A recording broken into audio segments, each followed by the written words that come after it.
بسم اللہ الرحمن الرحیم۔ آپ حضرات کے سامنے وضو کے تعلق سے چند مسائل رکھے جا رہے ہیں۔ ایک مسئلہ تو یہ ہے کہ وضو میں سارے اعضاء، منہ کو، ہاتھ کو، پیر کو کیا صابن سے دھو سکتے ہیں یا نہیں؟ اکثر خواتین ایسا کرتی ہے کہ چہرے کو اچھے طریقے سے واش کرتی ہے صابن سے، وضو کرتے وقت ہاتھ پیر کو خوب اچھے سے واش کرتی ہے صابن سے۔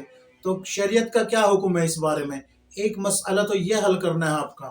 دوسرا یہ کہ وضو میں کلی کرتے وقت کلمہ شہادت پڑھنا اور بائیں طرف اور دائیں طرف کلی کرنا، اور پھر تیسری کلی جو ہے کرنا، اس میں بھی کلمہ شہادت پڑھنا، اس کا شریعت میں کیا حکم ہے؟ کیا اس کا ثبوت ملتا ہے یا نہیں؟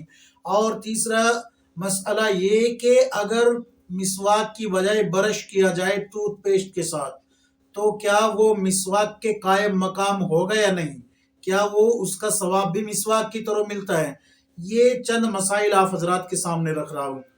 تو سب سے پہلے یہ بات یاد رکھے کہ کلی کرنا 3 مرتبہ یہ سنت ہے۔ یہ 3 مرتبہ کلی کرنا سنت ہے۔ اور یہ بھی یاد رکھے کہ دائیں طرف جو ہے مسواک کرنا پہلی مرتبہ، پھر دوسری، یعنی کہ پہلے مسواک کرنا ایک کلی کر کے دائیں طرف اور بائیں طرف دونوں طرف مسواک کر کے، پھر دوسری کلی کر کے ان جو مسواک کے ساتھ میل کچیل دانتوں سے اترا ہے اس کو نکال لینا، اور تیسری کلی کرتے وقت حلق تک صفائی کر لینا۔ یہ 3 کلی کرنا اس طریقے سے سنت ہے۔ لیکن اگر کوئی 3 سے زیادہ کی نیت نہ کرے، صرف اپنی ضرورت محسوس کر کے وہ 3 سے زائد کلی کر لیتا ہے، 4 کر لیتا ہے یا 5 کر لیتا ہے، اگر وہ نیت نہ کرے کہ میں 3 سے زائد کر رہا ہوں بلکہ صفائی کی نیت سے جو ہے ایسا کر لیتا ہے، تو 3 سے زائد کرنا جائز تو ہوگا اس کے لیے، لیکن بہتر نہیں ہے، بہتر نہیں ہے، اس سے بچنا چاہیے۔ اور یہ کلمہ شہادت کا تو ثبوت کلی کرتے وقت وضو میں کہیں سے بھی نہیں ملتا۔ شریعت سے اس کا کوئی تعلق نہیں ہے کہ وضو کرتے وقت پہلی مرتبہ دائیں طرف کلی کریں گے، دانت صاف کریں گے، پھر کلمہ پڑھیں گے، پھر بائیں طرف کریں گے، پھر کلمہ شہادت پڑھیں گے، دانت صاف کریں گے، پھر اس کے بعد جو ہے سامنے کے دانت صاف کریں گے اور پھر کلی کریں گے، پھر کلمہ شہادت پڑھیں گے۔ ایسا تو شریعت میں کہیں نہیں ملتا۔ اگر یہ لوگ جو اس بات کو کہہ رہے ہیں اس پہ عمل کر رہے ہیں شریعت کا حکم سمجھ کے، تو پھر یہ بدعت میں ملوث ہے، کیونکہ شریعت میں اس کا ثبوت نہیں ملتا کہ رسول اللہ صلی اللہ علیہ وسلم نے کلی کرتے وقت اس طریقے سے کلمہ شہادت پڑھا ہو۔ ہاں، مسواک کا مسئلہ یہ ہے کہ اگر آپ کے پاس مسواک نہیں ہے تو انگلی سے اپنے دانتوں کو صاف کریں۔ عورتوں کے لیے یہ حکم ہے کہ اگر اس کے پاس مسواک نہیں ہے، ان کے پاس مسواک نہیں ہے، تو اپنا دوپٹے کا پلو لے کے اس سے دانتوں کو خوب اچھے سے صاف کر کے میل کچیل دور کر لے، پھر اس کے بعد جو ہے کلی کر کے 3 مرتبہ اور اپنے دانتوں کو صاف کر کے کلی کا حکم یہ پورا ہو جائے گا۔ لیکن اگر کسی کے پاس مسواک ہے تو پہلے وہ مسواک کرے، جیسے کہ میں پہلے بتا چکا ہوں، پھر جو ہے وہ اس کے بعد جو ہے 2 مرتبہ کلی کر کے حلق وغیرہ صاف کر لے اپنا، تو یہ سنت ہو جائے گا۔ لیکن اگر مسواک کی بجائے آپ یہ چاہو کہ بھائی برش کر لے ہم، تو برش جو ہے مسواک کے قائم مقام نہیں ہوگا، اس سے سنت ترک ہوگی، سنت کا ثواب نہیں ملے گا۔ ہاں، اگر مسواک موجود ہی نہ ہو، بالکل بھی کہیں سے بھی آپ کو میسر نہ ہو سکتی ہو، چاہے نیم کی ہو چاہے پیلو کی ہو، کسی بھی درخت کی کوئی ٹہنی اگر میسر نہ ہو، پھر آپ کے لیے برش ہی مسواک کے قائم مقام ہو جائے گا۔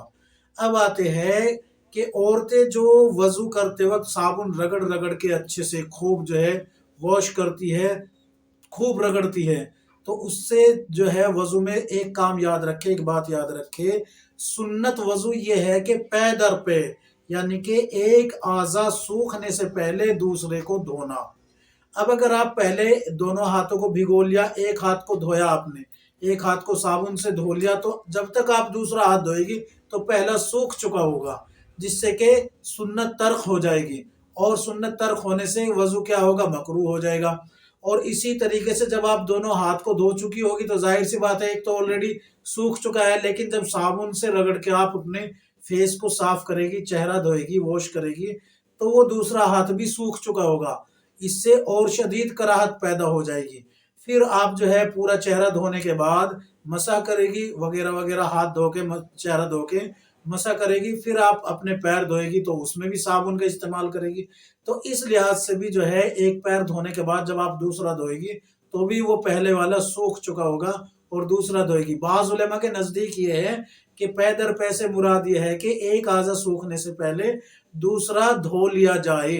اگر ایسا ہو کہ پہلا سوکھ گیا تو آپ کا وضو ہی نہیں ہوا ایک قول کے مطابق، لیکن احناف کا فتویٰ اس پہ ہے کہ پے در پے دھونا ضروری ہے۔ اگر ایسا نہیں کرے گی تو وضو تو ہو گیا لیکن مکروہ ہوا، شدید مکروہ ہوا، حتیٰ کہ بعض علماء نے یہ لکھا ہے کہ لوٹا کے دوبارہ ہی وضو کرے۔ اب اس کو دھونے کا طریقہ کیا ہے کہ بھئی آپ پہلے مکمل وضو کر لیں، مکمل وضو کرنے کے بعد اگر آپ کے پاس وقت ہے کہ نماز قضا نہیں ہوگی تو پھر آپ جو ہے اچھے طریقے سے پھر دوبارہ سے اپنے پورے ہاتھ وغیرہ، چہرہ وغیرہ، پیر وغیرہ پھر جو ہے صابن سے واش کر سکتے ہیں۔ آپ کا وضو پہلے مکمل ہو چکا ہے۔ اگر وضو کے بیچ میں ایسا کرے گی تو پھر شدید مکروہ ہے، حتی الامکان اس سے بچنے کی کوشش کرنی ہے۔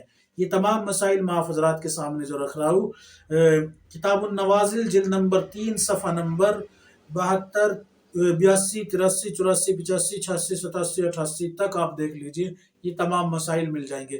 اللہ تبارک و تعالی ہم سب کو کتاب و سنت کے مطابق زندگی گزارنے کی توفیق عطا فرمائے، آمین یا رب العالمین۔